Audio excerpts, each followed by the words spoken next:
Hello friends, आज हम explain करेंगे किलिंग मी सॉफ्टली। इसका IMDb रेटिंग है 5.5 आउट ऑफ 10।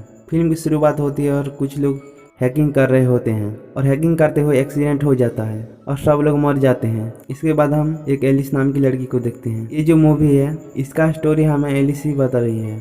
एलिस के ज़्यादा फ्रेंड्स नहीं होते, उसकी फैमिली के साथ भी रिलेशन इतनी अच्छी नहीं है। एलिस अपने बॉयफ्रेंड के साथ लंदन में रहती है। एलिस एक ऑर्डिनरी जिंदगी जी रही है जो उसे बिल्कुल भी पसंद नहीं। एलिस अपने काम पर जा रही होती है, तभी उसे एक एडम नाम का आदमी दिखती है और वो एडम से अट्रैक्ट हो जाती है और एडम के जाने तक देखती रहती है और वो एडम को देखने के लिए जाती है कि उसका ऑफिस कहाँ है। दिन भर एलिस एडम के बारे में सोचती रहती है। नेक्स्ट सीन में एलिस एडम के पास जाकर छुप कर देख रही होती है और एडम भी उसे देख लेता है और एडम भी उससे अट्रैक्ट हो जाता है। उसके बाद एडम उसे अपने घर ले आता है और यहाँ पे ये दोनों इंटीमेट होते हैं और एडम कहता है कि कल भी आना। एलिस कहती है मुझे काम है, मैं नहीं आ पाऊंगी। एडम कहता है कोई नहीं, आज रात को ही आ जाओ। उस पर एलिस चुप हो जाती है क्योंकि एलिस ने उसके बॉयफ्रेंड को चीट किया है और वो गिल्टी फील कर रही होती है। अगले दिन उसे एक बुक शॉप पर एडम का तस्वीर दिखती है। दरअसल एडम पे एक बुक लिखी गई है। एडम एक बहुत बड़ा हैकर था। हैकिंग करते वक्त एक एक्सीडेंट हो गया था जिसमें काफ़ी सारे लोगों की उसने जान बचाई थी। ये सब देखकर एलिस उसे फिर से इम्प्रेस हो जाती है और उसके घर फिर से जाती है जहाँ पे ये फिर से इंटीमेट हो जाते हैं। एलिस उसे उस एक्सीडेंट के बारे में पूछती है जो उसने उस बुक में पढ़ा था। एडम कहता है कि उस एक्सीडेंट में कुछ लोगों को तो मैंने बचा लिया, काफ़ी सारे लोग भी मर गए जिसमें मेरी गर्लफ्रेंड भी थी। घर जाते वक्त एलिस को अपने बॉयफ्रेंड का कॉल आता है जो उसे आई लव यू कहता है। एलिस को बहुत गिल्टी फील हो रही थी और वो घर आके अपने बॉयफ्रेंड से ब्रेकअप कर लेती है। उसकी बॉयफ्रेंड को भी समझ नहीं आता है कि ये क्या हो रहा है और एलिस से कहती है कि ये क्या बोल रही हो। एलिस कहती है कि मैं किसी और से इंटीमेट हो गई। ये सुन एलिस के बॉयफ्रेंड को बुरा लगता है और वो कहता है कि हम इतने टाइम से साथ हैं और उसके बावजूद तुम किसी और से इंटीमेट हो गई, और वो भी ब्रेकअप कर लेता है। एलिस एडम के घर जाता है जहाँ पे उसे एक और लड़की मिलती है। एलिस को लगता है कि ये एडम की गर्लफ्रेंड है और वो लड़की कहती है कि वो एडम का सिस्टर है और मेरा नाम है टेबरा। टेबरा को एडम के बारे में सब पता है और वो कहती है कि मेरा भाई हीरो है। उस एक्सीडेंट में मेरा भाई काफ़ी लोगों को बचाया और जो लोग मरे गए उनके लिए वो खुद को जिम्मेदार मानता है। ये एक एक्सीडेंट था जो किसी के साथ भी हो सकता है। टेबरा उसे एक रिंग देती है और कहती है अब ये इम्पोर्टेंट है जो तुम उसके साथ हो। तभी एलिस को पता चलता है कि टेबरा कुछ दिनों के लिए बाहर गई थी, इसलिए उसके घर में एडम रह रहा था। एलिस जब घर पहुंचती है तो वहां एडम नहीं था और एलिस वहां पे बाहर इसका इंतजार करती है जहां ठंड भी बहुत थी। एडम जब घर आता है तो उसे देखकर बहुत खुश होती है। जब सुबह होती है तो एडम की इंटरव्यू लेने के लिए जर्नलिस्ट आती है। एडम नीचे इंटरव्यू दे रहा होता है, तभी एडम के लिए फोन आता है। उसे एलिस उठाती है। सामने से कोई नहीं बोलता। एलिस को थोड़ा अजीब लगता है और वो फोन रख देती है। एलिस जब ऑफिस जा रही थी तो तब एडम एलिस के पास आता है और कहता है आज दिन भर मैं तुम्हारे बारे में ही सोचूंगा।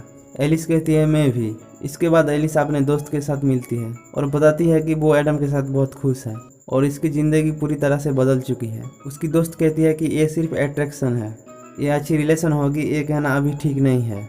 लेकिन एलिस को ऐसा नहीं लगता। उसे लगता है कि अपना सच्चा प्यार मिल गया। एलिस जब एडम के पास जा रही थी, रास्ते में कोई उसका पर्स छीन लेता है और भाग रहा था। लेकिन एडम भी एलिस से मिलने के लिए आ रहा था, जो सब देख लेता है और उसको पकड़ लेता है और उसे बहुत मारता है। अगर एलिस उसे ना रोकती तो उसे जान से मार देता। एडम को लगता है कि वो एलिस से बहुत प्यार करता है, उसके लिए वो कुछ भी कर सकता है और यहीं पर एडम एलिस को शादी के लिए प्रपोज कर देता है। एलिस को थोड़ा अजीब लगता है, ये बहुत जल्दी हो रहा है, लेकिन एलिस भी उससे प्यार करती थी इसलिए उसे हाँ कर देती है। एक दिन एलिस को अपने घर के बाहर एक लेटर मिलता है जिसमें लिखा था वो अपने दिमाग का इस्तेमाल करे। आखिर वो एडम के बारे में जानती क्या है। एलिस को ये काफ़ी वियल लगता है और वो एडम को दिखाती है। साथ में उसे वो फ़ोन कॉल के बारे में भी बताती है जिसमें कोई बात नहीं किया। एडम कहता है कि तुम इसमें ज़्यादा ध्यान मत दो। इसके बाद ये दोनों शादी कर लेते हैं।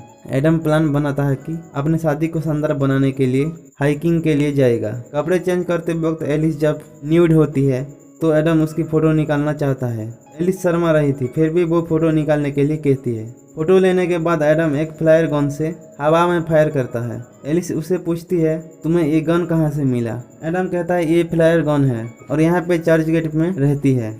इसके बाद ये ट्रैकिंग करते हैं और एडम एलिस को कहता है तुम अपने हनीमून को कभी भूल नहीं पाओगे और ट्रैकिंग शुरू करते हैं और रात हो जाता है। लेकिन इनका सफर जारी था और थोड़ा आगे चलने पर उन्हें एक घर दिखता है जो कि उनके लिए ही था। ये एक सरप्राइज था एडम ने एलिस को किया और ये एलिस को भी बहुत पसंद आती है। घर के अंदर एडम एलिस के लिए ड्रिंक बनाता है, फिर वो कपड़े को हुक से बांधकर एलिस के गले में डाल देता है और इसके बाद ये दोनों इंटीमेट होते हैं। एलिस कहती है उस दिन मैंने अपना सारा कंट्रोल खो दिया था और सांसों में भी एडम का कंट्रोल था और मुझे काफ़ी अच्छा लग रहा था। ऐसे दिन गुजर जाते हैं और एक दिन एलिस को एक लेटर मिलता है। उसमें लिखा था कि उसने एडम से शादी करके बहुत बड़ी गलती की है। एक दिन एडम एलिस को एक पार्टी में लेके जाता है जहाँ पर माउंटेन पर चलने वाली उनके दोस्त होते हैं। यहाँ पर एडम को सारे लोग घेर लेते हैं जहाँ पर एलिस अपने आप को अकेला महसूस करने लगता है। यहाँ पर एडम की बहन टेबरा भी थी जो उसके लिए नेकलेस लाई थी। एलिस को ये नेकलेस बहुत पसंद आती है। इसके बाद एलिस को एक कॉल आती है जो एक रिपोर्टर का था और वो कहती है जब मैंने एडम की स्टोरी पब्लिश की तो मुझे एक लड़की का कॉल आया और वो कह रही थी कि एडम ने उसके साथ रेप किया। एलिस उससे उस लड़की का पता पूछता है और एलिस एक फेक रिपोर्टर बन के उस लड़की के घर जाती है। ये लड़की बताती है कि जब हम पार्टी में थे और इसके बाद हम बाहर गए तो वहाँ पे एडम ने मेरे साथ इंटीमेट होने की कोशिश की लेकिन मैंने मना कर दिया, लेकिन उसने मेरे साथ ज़बरदस्ती रेप किया। उसके बाद एलिस उसी रिपोर्टर के पास आती है और उसे ये सब के बारे में बताती है। रिपोर्टर कहती है कि तुम इन सब बातों में ध्यान मत दो और ऐसे किसी पे विश्वास नहीं किया जा सकता। इसके बाद दोनों चले जाते हैं और ऐसा लगता है कि ये दोनों पे कोई नज़र रख रहा था। एलिस ये सब के बारे में सोचती रहती है। उसे लगता है कि क्या वो ये शादी करके कहीं गलत तो नहीं किया, क्योंकि वो एडम के बारे में कुछ ज़्यादा जानती नहीं। एलिस को ख्याल आता है कि ऊपर एक कबर्ड है जो हमेशा लॉक रहता है और जब वो उस कबर्ड को खुलती है तो वहीं कई सारी लड़कियों की लेटर होती है। एक लड़की ने लिखा था कि वो और एडम के साथ नहीं रह सकती। एडम जो भी चीज़ें करता है वो बहुत ही एक्सट्रीम है और वो ये सब नहीं कर सकती। एलिस लेटर पढ़ रही थी और तभी वहाँ पे एडम आ जाता है, लेकिन एलिस कबर्ड को बंद कर देती है और जल्दी जल्दी उसके पास जाती है और कहती है कि आज उसने एडम को बहुत मिस किया। एडम सोचता है कि कुछ तो गड़बड़ है। लॉन्च करते वक्त एडम उसे कहता है कि कल तुम कहाँ थी, मैंने तुम्हारे ऑफिस को फ़ोन किया था। एलिस कहती है कि मैंने अपनी क्लाइंट के साथ बिजी थी। एडम उसे उस नेकलेस के बारे में पूछता है।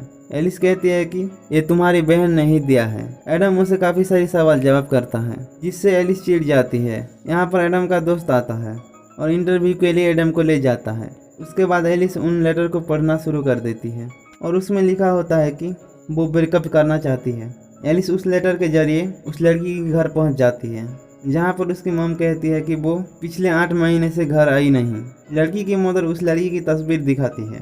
जैसे एडम ने एलिस की फ़ोटो लिया था उस स्टैचू के पास, वैसे ही इस लड़की की फ़ोटो ली थी। फोटो देखकर एलिस समझ जाती है कि इस लड़की के गायब होने के पीछे एडम का ही हाथ है। लड़की की मॉम कहती है कि एडम आज उससे मिलने वाला है और ये सुनकर एलिस डर जाती है और वहाँ से भाग जाती है। रात में एडम जब घर आता है तो एलिस से पूछता है कि मुझे पता है तुम मुझसे कुछ ना कुछ तो छुपा रहे हो, और एलिस को टेबल से बांध देता है। और एलिस कहती है मुझे तुम्हारी सारी लेटर मिल गई है। और ये सुनकर एडम चिढ़ जाता है और कहता है कि वो मेरा पास्ट था, मैं उसे भुलाना चाहता हूँ। एडम कहता है कि मैं तुमसे बहुत प्यार करता हूँ। एलिस कहती है कि मुझे खोलो, बाथरूम जाना है। एडम खोल देता है और एलिस बाथरूम के खिड़की से भाग जाती है। एडम भी जान लेता है कि एलिस भाग चुकी है, इसलिए वो उसका पीछा करता है, लेकिन एलिस उसकी पकड़ में नहीं आती। वो सीधा पुलिस स्टेशन जाती है। उसे लगता है कि एडम ने उस लड़की को मार डाला और इन सब के बारे में पुलिस को बता देती है। एडम एलिस के लिए परेशान होता है और वो उसे ढूंढने के लिए पुलिस स्टेशन आ जाता है और पुलिस को इन्फॉर्म करके चला जाता है। एडम के जाने के बाद एलिस पुलिस स्टेशन से निकलती है और सीधा उसकी बहन टेबरा के पास जाती है। उसे कहती है कि तुम्हारे भाई ने कहीं सारे खून किए हैं। एलिस उसे कहती है कि वो अपने गर्लफ्रेंड को भी मार डाला। एलिस उसे कहती है कि वो अपने गर्लफ्रेंड से तंग आ गया था और माउंटेन पर जो एक्सीडेंट हुआ था वो उसने ही किया था। टेबरा कहती है मुझे उस पर शक है, क्योंकि जो ट्रेकिंग पे हुक यूज हुआ था वो बहुत ही स्ट्रांग था, कभी ना टूटने वाला। एलिस कहती है कि हमें उस लड़की की बॉडी को ढूंढना चाहिए और एलिस को लगता है कि जहाँ पर एडम ने उसकी फोटो ली थी वहीं पर उसकी बॉडी गाड़ी होगी। और एलिस और टेबरा उस जगह जाने लगते हैं। रास्ते में टेबरा एलिस को कहती है जो लेटर तुम्हें आ रहे थे वो मैंने ही भेजी थी, क्योंकि मुझे पता था कि मेरा भाई अच्छा आदमी नहीं है, वो कुछ तो गलत कर रहा है। इसके बाद एडम ढूंढते ढूंढते टेबरा के घर आता है और यहाँ उस लड़की की तस्वीर दिखती है। इससे पता चल जाता है कि ये दोनों कहाँ गए हैं। वहाँ एलिस और टेबरा खुदना स्टार्ट कर देते हैं और उन्हें उस लड़की की बॉडी मिल जाती है। ये देख दोनों डर जाते हैं। उसके गले में ऐसे ही नेकलेस होती है जो टेबरा ने उसे दिया था। टेबरा कहती है कि मैंने ही इस लड़की को मारा है। और माउंटेन पर जो एक्सीडेंट हुआ वो भी मैंने करवाया था। जो एडम के साथ सिल्क के कपड़े से कर रही थी वो भी मैंने एडम को सिखाया था। दरअसल टेबरा एक पागल होती है जो एडम के साथ इंटीमेट होती थी और टेबरा यहाँ एलिस को मारने लगती है। तभी यहाँ पे एडम आ जाता है जो टेबरा को मार के घायल कर देता है, लेकिन तब तक एलिस यहाँ से भाग चुकी थी। टेबरा एडम को मारने आती है, तभी यहाँ पे एलिस आ जाती है और चर्च गेट की फायर गन से शूट कर देती है। एडम कहता है कि तुम मुझ पर विश्वास करोगे तो तुम्हें बताने की जरूरत नहीं पड़ेगी। उसके बाद हम देखते हैं कि एलिस और एडम अलग अलग रहते हैं क्योंकि एलिस को ऐसी जिंदगी नहीं चाहिए और ये मूवी एंड हो जाती है। ये मूवी आपको कैसा लगा ये नीचे कमेंट में बताना।